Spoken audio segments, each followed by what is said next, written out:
Hi everyone, welcome to cam classes. आज की video में हम शुरू करने जा रहे हैं एजियोट्रोपिक mixtures.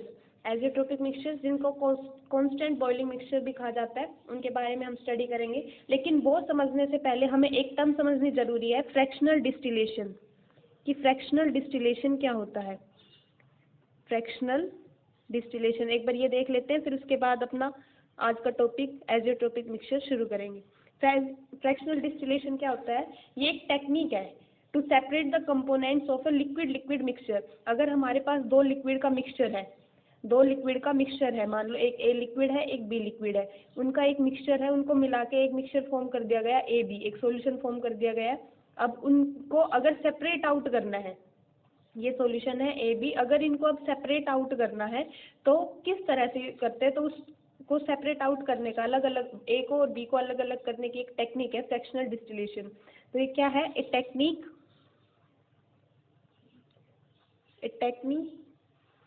used to separate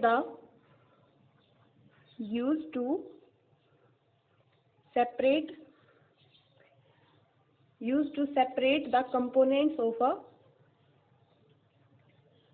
liquid mixture. Liquid की सोल्यूट और सॉल्वेंट दोनों ही लिक्विड फॉर्म में, liquid mixture by using their boiling point. उनका बॉइलिंग पॉइंट यूज करके, दोनों का बॉइलिंग पॉइंट अलग अलग हो, ए का बॉइलिंग पॉइंट बी का अलग अलग हो, तो उनके बॉइलिंग पॉइंट का यूज करके उनको सेपरेट आउट करने की एक टेक्निक है फ्रैक्शनल डिस्टिलेशन। इसमें क्या होता है कि मान लो हमने एक ये मिक्सचर ले लिया ए बी, जो ए और बी लिक्विड से मिलके बना है। ए का लेट कर लेते हैं, जो बॉइलिंग पॉइंट है ए का, वो मान लिया कि हमने है 300 केल्विन। बी का बॉइलिंग पॉइंट मान लिया 350 केल्विन। ये 300 केल्विन पे बॉईल हो जाती है 350 पे। तो इनको कैसे सेपरेट आउट करेंगे? Bye using their boiling point. हम एक किस तरह का सेटअप तैयार करते हैं, इसमें हमने ये सॉल्यूशन ले लिया ए बी सॉल्यूशन लिया, और इसको क्लोज कंटेनर के थ्रू एक दूसरे कंटेनर से कनेक्ट कर दिया। इस तरह से कनेक्ट कर दिया। तो ये लिक्विड फॉर्म में है, तो कुछ क्योंकि लिक्विड है, वोलेटाइल है, तो वेपर्स भी होंगे इसमें। ठीक है, ए और बी के वेपर्स भी होंगे और ए और बी लिक्विड फॉर्म में भी है। इस तरह से इनका सॉल्यूशन बना हुआ है। तो हम क्या करेंगे, इनको हीट करना शुरू करेंगे। इस मिक्सचर को। तो जैसे हीट करना शुरू करेंगे तो टेम्परेचर राइज अप होगा सॉल्यूशन का, 100, 200, फिर 300 केल्विन तक भी जाएगा। तो जैसे ही 300 केल्विन पे पहुंचेगा, तो क्योंकि ए जो है इसमें, उसका बॉइलिंग पॉइंट है 300 केल्विन, तो इस सॉल्यूशन में जितना भी हमारा ए लिक्विड है वो बॉईल होना शुरू हो जाएगा, उसके वेपर्स बनने शुरू हो जाएंगे, और ये वेपर्स जाके इसमें इकट्ठे हो जाएंगे। ठीक है, इस कंटेनर में इकट्ठे हो जाएंगे, क्योंकि बिल्कुल क्लोज कंटेनर है, तो और कहीं तो जा नहीं सकते। तो वेपर्स क्या है, ए जैसे जैसे बॉईल होते जाएगा, यहाँ पे ये इकट्ठा होता चला जाएगा, और यहाँ पे हमारा बचेगा सिर्फ बी लिक्विड। तो ऐसे ए यहाँ पे आ गया, बी यहाँ पे आ गया, तो इनको हम सेपरेट आउट कर सकते हैं बाय यूजिंग फ्रैक्शनल डिस्टिलेशन। तो इनमें दो लिक्विड के बॉइलिंग पॉइंट का यूज करते हैं उनको सेपरेट आउट करने के लिए। इसकी एक कंडीशन क्या है कि ये जरूरी होना चाहिए कि जो मोल फ्रैक्शन है ए का in liquid, it must not be equal to mole fraction of A in vapour phase. यानी ए के जो मोल फ्रैक्शन है लिक्विड फॉर्म में और जो वेपर फॉर्म में, वो दोनों इक्वल नहीं होने चाहिए। अगर मान लो यहाँ पे इसका है 0.7 मोल फ्रैक्शन एक्स ए, तो एक्स भी 0.7 से अलग होना चाहिए। कुछ भी हो, 0.3, 0.4, 5, 7, 6, कुछ भी हो, पर 7 से अलग होना चाहिए। तब ये ऐसे बॉईल होके इनको फ्रैक्शनल डिस्टिलेशन से हम सेपरेट आउट कर सकते हैं। यही कंडीशन बी पे भी लागू होती है कि mole fraction of B in liquid phase must not be equal to mole fraction of B in vapour phase. तो ये कंडीशन होती है फ्रैक्शनल डिस्टिलेशन की। तो अब हम शुरू करते हैं अपना आज का टॉपिक, एजियोट्रोपिक मिक्सचर। एजियोट्रोपिक मिक्सचर ये क्या होते हैं, एक एक पॉइंट लिखेंगे, उनको समझते चलेंगे, फिर इसके बाद इसकी डेफिनेशन बनाएंगे। एजियोट्रोपिक मिक्सचर क्या होता है? सबसे पहली कंडीशन तो क्या है कि बाइनरी लिक्विड सॉल्यूशन होना चाहिए। बाइनरी लिक्विड सॉल्यूशन, यानी हमारा एक सोल्यूट होगा, एक सोलवेंट होगा, और दोनों ही लिक्विड फॉर्म में होंगे। सेकेंड पॉइंट है कि ये फिक्स कंपोजिशन में ही, जब इनको मिक्स किया जाएगा, एक पर्टिकुलर फिक्स कंपोजिशन में, तभी वो एजियोट्रोपिक मिक्सचर बनाएंगे। यानी फिक्स कंपोजिशन होनी जरूरी है। यानी ये नहीं कि मान लो ये दो है, ए और बी, ए सोल्यूट बी सोलवेंट, तो ये 50% ले लिया, ये 50, ये 30, ये 70, ये 70, ये 30, मतलब किसी भी कंपोजिशन पे ऐसा नहीं है कि ये बन जाएगा। एक फिक्स ही कंपोजिशन होती है जिसपे ये दोनों मिलके एक एजियोट्रोपिक मिक्सचर बनाएंगे, एक पर्टिकुलर फिक्स कंपोजिशन पे। थर्ड वन है कि जब ये इनका सॉल्यूशन बन जाएगा, ए और बी को जब मिक्स करके सॉल्यूशन बना देंगे, तो वो सॉल्यूशन एक कांस्टेंट टेम्परेचर पे बॉईल होगा। सॉल्यूशन जो ये बाइनरी लिक्विड लिक्विड सॉल्यूशन है, इट स्टार्ट, मतलब ये बॉईल होगा, it boil at a constant temperature, एक कांस्टेंट टेम्परेचर पे बॉईल होगा। यानी अगर ए का बॉइलिंग पॉइंट अलग है, बी का अलग है, तो ऐसा नहीं है कि वो अलग अलग इन दोनों का फिर एक ही बॉइलिंग पॉइंट हो जाएगा। यानी दोनों एक ही बॉइलिंग पॉइंट पे, एक कांस्टेंट बॉइलिंग पॉइंट पे बॉइल होंगे। यानी हम ये कह सकते हैं boiling point of solute and solvent become same. इन दोनों का बॉइलिंग पॉइंट सेम हो जाएगा। यानी हम ये भी कह सकते हैं they boil like a pure liquid, they boil like a pure liquid, एक प्योर लिक्विड की तरह बॉइल होंगे। जैसे एक प्योर लिक्विड बॉइल होगा बिल्कुल एक कांस्टेंट टेम्परेचर पे, तो वैसे बॉइल होंगे। बेशक ये बाइनरी सॉल्यूशन है, लेकिन फिर भी एक प्योर लिक्विड की तरह बॉइल होंगे। इसीलिए इसी रीजन की वजह से एजियोट्रोपिक मिक्सचर को हम कांस्टेंट बॉइलिंग मिक्सचर भी कहते हैं। कांस्टेंट बॉइलिंग मिक्सचर, इनका ही दूसरा नाम है कांस्टेंट बॉइलिंग मिक्सचर, क्योंकि एक कांस्टेंट टेम्परेचर पे बॉइल होता है।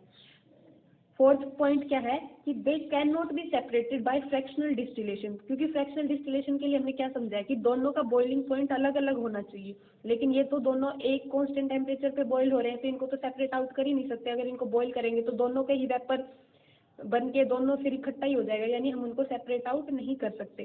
तो फोर्थ पॉइंट लिखेंगे they can't be separated by fractional distillation, fractional distillation से उनको सेपरेट आउट नहीं कर सकते। फ्रैक्शनल डिस्टिलेशन, तो इसका क्या रीजन रहा होगा?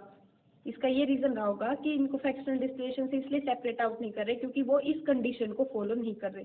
यानी अगर ए और बी को मिला के हमने एक सॉल्यूशन बनाया है एक फिक्स कंपोजिशन पे, तो जो मोल फ्रैक्शन है ए का in liquid phase, it is equal to mole fraction of A in vapour phase. तो लिक्विड और वेपर फेज में दोनों के उसका मोल फ्रैक्शन है ए और बी का, वो इक्वल हो जाता है, तो इसलिए वो फ्रैक्शनल डिस्टिलेशन शो नहीं करते, क्योंकि ये कंडीशन नेसेसरी है फॉर फ्रैक्शनल डिस्टिलेशन। ऐसे ही बी पे भी लागू होगा कि mole fraction of B liquid और वेपर फेज में इक्वल हो जाएंगे। तो अब इससे हम एक इसकी डेफिनेशन लिख सकते हैं एजियोट्रोपिक मिक्सचर की।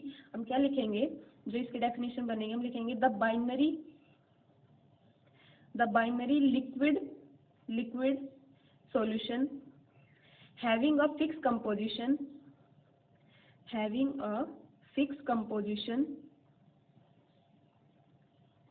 binary liquid solution having a fixed composition and boiling like a pure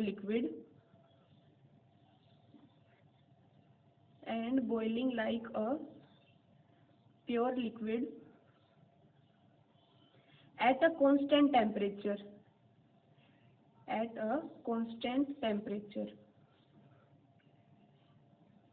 is known as azeotropic mixture, या एजियोट्रोप्स भी बोल सकते हैं सिंपली इनको, एजियोट्रोपिक मिक्सचर या एजियोट्रोप्स या कांस्टेंट बॉइलिंग मिक्सचर। तो ये हो गई इसकी डेफिनेशन एजियोट्रोपिक मिक्सचर की। इसी का नाम है constant boiling mixture, constant boiling mixture, और इसी का सेकंड नाम इनको एजियोट्रोप्स भी बोल देते हैं सिंपली, एजियोट्रोप्स। तो अब जो एजियोट्रोप्स है वो टू टाइप्स के होते हैं। कौन से उनको पढ़ते हैं। एजियोट्रोप्स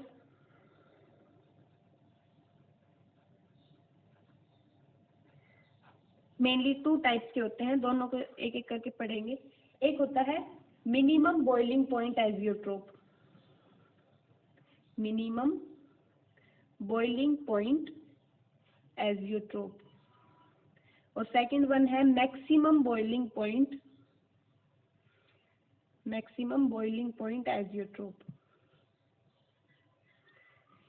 ये क्या होता है? मिनिमम बॉइलिंग पॉइंट एजियोट्रोप कौन से सॉल्यूशन शो करते हैं? हमने प्रीवियस वीडियो में देखा, जो non ideal solution showing positive deviation, जो पॉजिटिव डेविएशन शो करते हैं वो non ideal solution minimum boiling point azeotrope form करते हैं।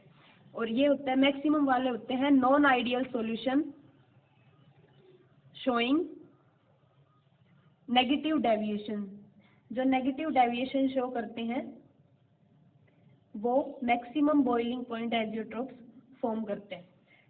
कैसे होता है ये? चलो एक एक करके स्टडी करते हैं। सबसे पहले हम देखते हैं मिनिमम बॉइलिंग पॉइंट एजियोट्रोप, उसके बाद मैक्सिमम बॉइलिंग पॉइंट एजियोट्रोप देखेंगे। तो एक एग्जांपल के थ्रू समझने की कोशिश करते हैं। जो इथेनॉल और वाटर का मिक्सचर है, ये एग्जांपल है non ideal solution showing positive deviation. ये पॉजिटिव डेविएशन शो करते हैं।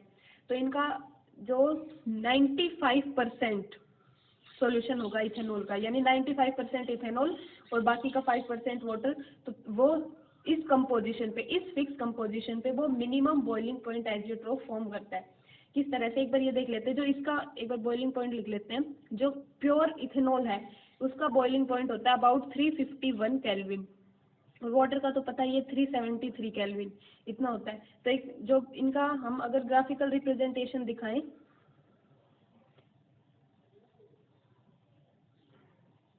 इस तरह से, तो देखो क्योंकि बॉइलिंग पॉइंट है इथेनॉल का, बॉइलिंग पॉइंट कम है तो वेपर प्रेशर क्या होगा? ज़्यादा होगा। वेपर प्रेशर इनका ज़्यादा होगा। यानी अगर हम इस लाइन पे ले रहे हैं इथेनॉल, प्योर इथेनॉल, यानी यहाँ पे इथेनॉल के जो मोल फ्रैक्शन है वो है 1 और वाटर का मोल फ्रैक्शन है 0। तो यहाँ पे हम इथेनॉल ले रहे हैं तो प्योर इथेनॉल का वेपर प्रेशर कहीं यहाँ पे लाई करेगा, और इस साइड वेपर प्रेशर ले रहे हैं और इस साइड ले रहे हैं मोल फ्रैक्शन। और वाटर का क्योंकि बॉइलिंग पॉइंट ज़्यादा है तो वेपर प्रेशर क्या हो जाएगा? कम। तो ये वेपर प्रेशर और बॉइलिंग पॉइंट का इनवर्स रिलेशन होता है। जिसका वेपर प्रेशर ज़्यादा होता है उसका बॉइलिंग पॉइंट कम हो जाता है। तो इसका इसके कंपैरिजन ज़्यादा है तो इसका वेपर प्रेशर कहीं यहाँ लाई करेगा।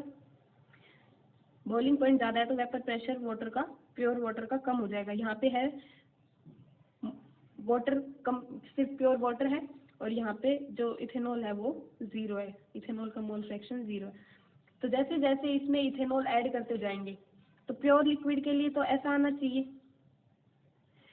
सॉरी, अगर ये रोल्ड फ्लो हो को ओबे करे, आइडियल सॉल्यूशन हो, तो इसका ग्राफ ऐसा आना चाहिए। लेकिन ये पॉजिटिव डेविएशन शो करता है, तो इसका ग्राफ कुछ इस तरह का आता है। ये ग्राफ आता है क्योंकि ये पॉजिटिव डेविएशन शो करते हैं, यानी इनका जो वेपर प्रेशर होगा वो दोनों के वेपर प्रेशर, जो रोल्ड लॉ से वेपर प्रेशर आना चाहिए उससे ज़्यादा आएगा। तो ये एक प्रेशर आया है मैक्सिमम, यहाँ पे हमारा मैक्सिमम प्रेशर है इस सॉल्यूशन का, इथेनॉल और वाटर के सॉल्यूशन का मैक्सिमम वेपर प्रेशर है। तो इस पॉइंट पे, यानी इस कंपोजिशन पे, कि यानी यहाँ पे कोई वैल्यू होगी इनकी, वाटर की कुछ परसेंट होगा, कुछ परसेंट इथेनॉल होगा, तो इस कंपोजिशन पे इनका जो वेपर प्रेशर है वो मैक्सिमम है। वेपर प्रेशर इस पर्टिकुलर कंपोजिशन पे मैक्सिमम आया जब इनको ग्राफिकली रिप्रेजेंट करके देखा। अब अगर इनका बॉइलिंग पॉइंट के लिए ग्राफ प्लॉट करें तो ये है इधर टेम्परेचर, इधर है मोल फ्रैक्शन, यहाँ इथेनॉल का है मोल फ्रैक्शन 1, यहाँ पे वाटर का मोल फ्रैक्शन है 1। तो हमें ये भी पता है जो टेम्परेचर है इनका बॉइलिंग पॉइंट का टेम्परेचर देखें तो बॉइलिंग पॉइंट का वाटर का है 373, यानी यहाँ पे कहीं लाई कर रहा है 373, और इसका है कम 351, इथेनॉल का है 351। तो जब हम इनका टेम्परेचर वर्सेस मोल फ्रैक्शन का ग्राफ प्लॉट करेंगे तो ये इस पर्टिकुलर कंपोजिशन पे, इसी पर्टिकुलर कंपोजिशन पे जब हमारा वेपर प्रेशर मैक्सिमम है तो हमारा जो बॉइलिंग पॉइंट है वो इसका मिनिमम आएगा। इस तरह का ग्राफ होगा, टेम्परेचर वर्सेस मोल फ्रैक्शन, और यह vapour pressure versus mole fraction. Vapour pressure जिस पॉइंट पे मैक्सिमम होगा उस पॉइंट पे हमारा बॉइलिंग पॉइंट मिनिमम होगा। यानी क्या हो गया, at one intermediate composition, at one intermediate composition, at one intermediate composition the total vapor pressure is highest, the total vapor pressure is highest, highest है वेपर प्रेशर, हाईएस्ट है total vapour pressure liquid mixture का, liquid mixture का highest है, and boiling point is lowest, उसी particular पे जो boiling point है वो कम है, क्योंकि इनका इनवर्स रिलेशन है, जितना टेम्परेचर ज्यादा होगा बॉइलिंग पॉइंट उतना ही कम होगा। तो क्या हो गया, the composition of liquid and vapour phase become same, मतलब इस पॉइंट पे, इस पर्टिकुलर पॉइंट पे इसका इस मतलब इथेनॉल और वाटर का दोनों का ही, अगर इथेनॉल को हम ए से रिप्रेजेंट करें और वाटर को बी से रिप्रेजेंट करें, तो इन दोनों की कंपोजिशन लिक्विड और वेपर फेज में सेम हो जाती है, लिक्विड एंड वेपर फेज में इनकी कंपोजिशन सेम हो जाती है इस पर्टिकुलर कंपोजिशन पे। तो क्या होगा, ये बॉईल करेंगे like a pure liquid, it boils, the mixture starts boiling, इस particular temperature mixture starts boil like a pure liquid, यानी इनको उस तब फ्रैक्शनल डिस्टिलेशन से सेपरेट आउट नहीं किया जा सकता, boil like a pure liquid.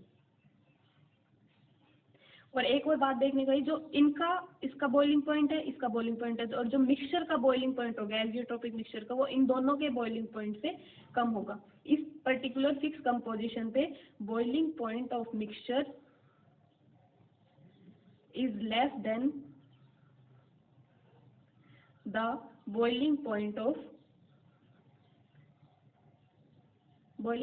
Both of its components, जिससे मिलके ये मिक्सचर बना है उन दोनों कंपोनेंट्स के बॉइलिंग पॉइंट से कम होगा एजियोट्रोपिक मिक्सचर का बॉइलिंग पॉइंट। तो इसलिए ही क्योंकि इनका कम होगा, मिनिमम होगा, तो इसलिए इनका नाम दिया गया है मिनिमम बॉइलिंग पॉइंट एजियोट्रोप। तो जो non ideal solution positive deviation show करते हैं वो minimum boiling point azeotrope form करते हैं। अब बात करते हैं सेम इसी तरह मैक्सिमम बॉइलिंग पॉइंट एजियोट्रोप, वही बातें हैं, बस इनका इन्वर्स हो जाएगा। इसमें एग्जाम्पल ले लेते हैं हम, non ideal solution showing negative deviation, तो एक एग्जांपल ले लेते हैं HCl प्लस वाटर, HCl और प्लस वाटर, ये मिक्सचर नेगेटिव डेविएशन शो करता है, और ये कितने पे करता है, 20% ऑफ HCl, अगर ये लिक्विड मिक्सचर में 20% HCl हो बाकी का वाटर हो तब वो एजियोट्रोप फॉर्म करता है। तो एक बार इनका बॉइलिंग पॉइंट और लिख लेते हैं दोनों का। जो HCl है उसका बॉइलिंग पॉइंट होता है अबाउट 188 केल्विन, यानी वाटर से बहुत कम होता है, इसका होता है 373 केल्विन।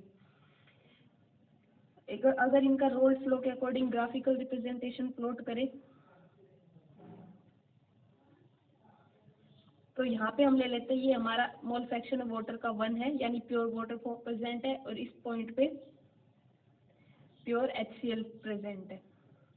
तो HCl का क्योंकि बॉइलिंग पॉइंट बहुत कम है, यानी इसका जो वेपर प्रेशर है वो बहुत ज़्यादा हो जाएगा, वेपर प्रेशर यहाँ पे कहीं लाई करेगा प्योर HCl का, प्योर वाटर का वेपर प्रेशर कहीं यहाँ पे लाई करेगा। तो इनका जो ग्राफ है रोल्स लॉ के अकॉर्डिंग तो ऐसा आना चाहिए, पर क्योंकि ये नेगेटिव डेविएशन शो करते हैं, नेगेटिव डेविएशन शो करते हैं, तो इनका ग्राफ कुछ इस तरह का आता है, नेगेटिव डेविएशन शो करे तो इस तरह ग्राफ आता है। तो ये एक पर्टिकुलर कंपोजिशन है, ये एक पर्टिकुलर कंपोजिशन है HCl और वाटर की, जब ये इनका जो वेपर प्रेशर है वो मिनिमम हो जाता है, वेपर प्रेशर हमारा मिनिमम हो जाता है। तो इस पर्टिकुलर कंपोजिशन पे अगर वेपर प्रेशर मिनिमम हो गया, तो अगर इसी कंपोजिशन पे हम इनका बॉइलिंग पॉइंट देखें तो वो मैक्सिमम हो जाता है। इधर हमारा टेम्परेचर है, ये मोल फ्रैक्शन है, यहाँ पे HCl का मोल फ्रैक्शन 1 है, यहाँ पे वाटर का मोल फ्रैक्शन 1 है, यानी यहाँ प्योर HCl प्रेजेंट है तो 188, तो समथिंग लाइक हेयर यहाँ पे, और 373 बहुत ज़्यादा है तो ये यहाँ पे लाई करेगा। तो ये आना तो ऐसा चाहिए, पर ये क्या होगा, क्योंकि इस पर्टिकुलर कंपोजिशन पे ये वेपर प्रेशर मिनिमम है तो जो बॉइलिंग पॉइंट है वो मैक्सिमम हो जाएगा। इस तरह का हमारा कर्व आएगा बॉइलिंग पॉइंट के लिए, यानी इस पर्टिकुलर टेम्परेचर पे जो बॉइलिंग पॉइंट है मिक्सचर का वो मैक्सिमम हो जाएगा, इसीलिए ही इनको मैक्सिमम बॉइलिंग पॉइंट एजियोट्रोप बोलते हैं। तो हम ये लिख सकते हैं एट वन इंटरमीडिएट कंपोजिशन, वो फिक्स होती है, सबके लिए अलग अलग होती है। अगर यहाँ पे हम HNO3 वाटर का लेते तो उसका अलग से आता, कोई अलग पॉइंट आता, अलग पॉइंट कंपोजिशन पे वो एजियोट्रोप फॉर्म करते, तो सबके लिए अलग अलग होता है। तो at one intermediate composition the total vapor pressure is lowest, total vapor pressure is lowest and boiling point is highest, boiling point highest होगा। और उस पर्टिकुलर कंपोजिशन पे वो जो मिक्सचर है वो एक प्योर लिक्विड की तरह बॉयल होगा, उसको फ्रैक्शनल डिस्टिलेशन से सेपरेट आउट नहीं कर सकते। और एक और बात, जो इसमें तो क्या था कि दोनों के बॉइलिंग पॉइंट से कम था एजियोट्रोप का बॉइलिंग पॉइंट, तो इसमें होगा दोनों से ये ज़्यादा होगा। हम इसमें लिखेंगे boiling point of mixture is more than the boiling point of both of its component, both of its component।